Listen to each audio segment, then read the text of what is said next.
que está acontecendo no mundo atual para que a extrema-direita tenha tanto espaço? Aonde nasceu a extrema-direita? Aonde nasceu esse extremismo? Nós temos que voltar lá antes da Primeira Guerra Mundial para analisar os nacionalismos que estavam surgindo naquele momento. O pan-eslavismo, o pan-germanismo. A ideia de pátria naquela época era a ideia de luta. Só que essa luta, ela aos poucos vai se transformando num amor à pátria xenófobo, violento, preconceituoso. E é desse espaço, é desse pedaço de carne podre que vai nascer os dois maiores extremismos que o mundo já viu em nossa história. O fascismo, que nasce na Itália e vai ser a mãe de todos os estados totalitários europeus, e também o nazismo. Paralelamente, a gente não pode esquecer, em 1924,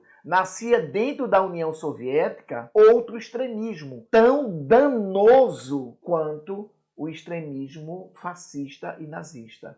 Era por conta da chegada ao poder de Stalin, era o que a gente costuma chamar de stalinismo. Também não podemos esquecer a questão da China e sua revolução, que matou e triturou tanta gente. Nenhum extremismo trouxe nada de bom para a humanidade. A extrema-direita, ela vai se reorganizar, ela vai levar o mundo a uma guerra que custaria a vida de 50 milhões de pessoas.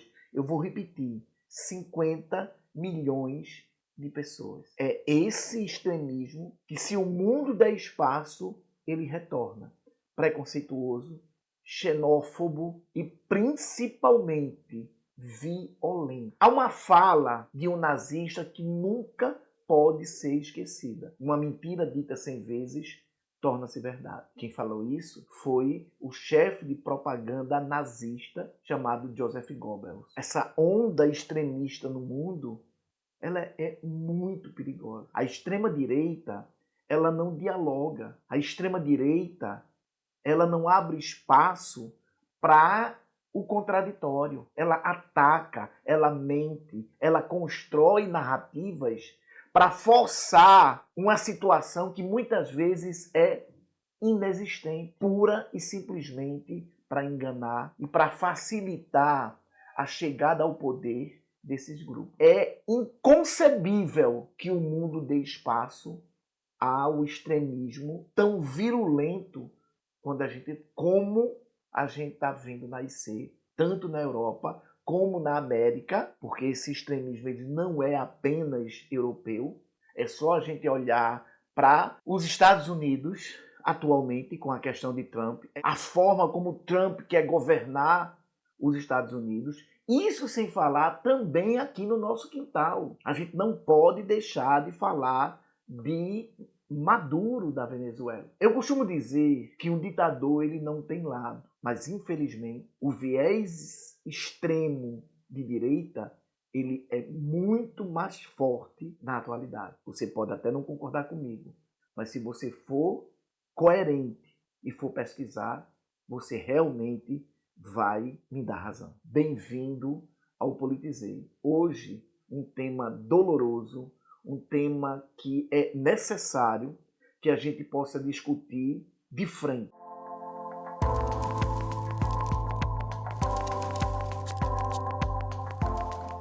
O extremismo saiu do esgoto da história. No entanto, hoje ele faz parte de várias nações importantes no mundo e possivelmente pode voltar nos Estados Unidos. É inconcebível para a gente analisar os Estados Unidos, a nação que sempre se colocou tanto a questão democrática, a ideia de democracia, e hoje a nação americana pode novamente cair nas mãos de um antidemocrata, de um homem que usa a xenofobia como uma marca registrada. A ideia da supremacia racial branca como bandeira. Parece inconcebível, mas não é. Basta a gente olhar para a Venezuela de Maduro, para a Hungria de Orbán, para Israel do senhor Netanyahu, para a Rússia de Putin, para a Argentina de Milei, para a Turquia de Erdogan, para a França, que hoje ainda tenta barrar a extrema-direita. Marine Le Pen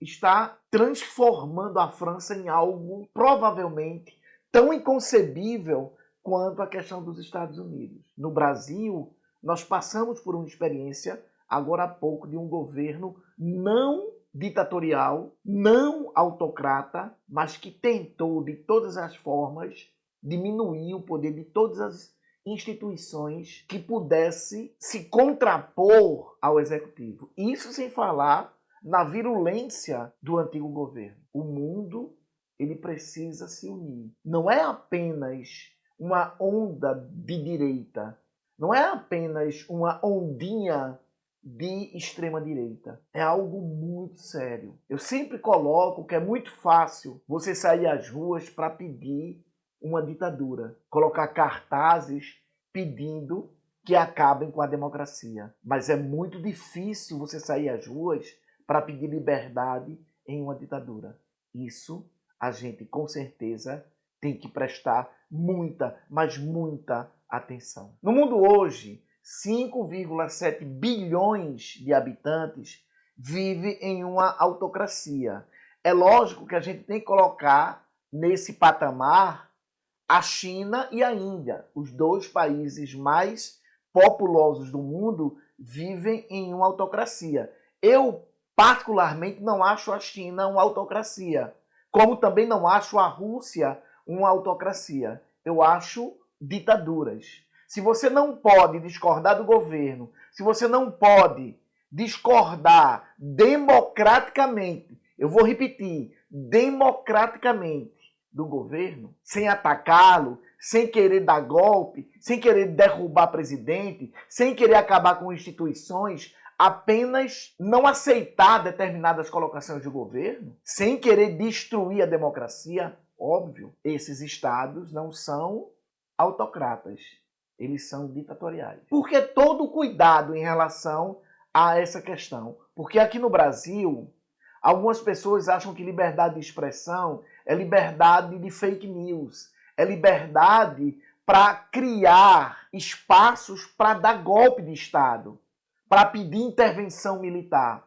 Isso não se chama democracia, isso se chama golpismo. Mas as autocracias no mundo, elas existem, de fato. São 72% da população mundial vivendo em autocracias. 72%. Segundo um estudo da Universidade de Gotemburgo, com o Instituto Weiden, esse paralelo ele é muito perigoso. Apenas 13% da população mundial vivem em estados democráticos. É por isso que é muito, mas muito importante que todos os democratas se unam e digam aquele antigo lema da Revolução Francesa: liberdade, igualdade e fraternidade. Até o próximo Politizei.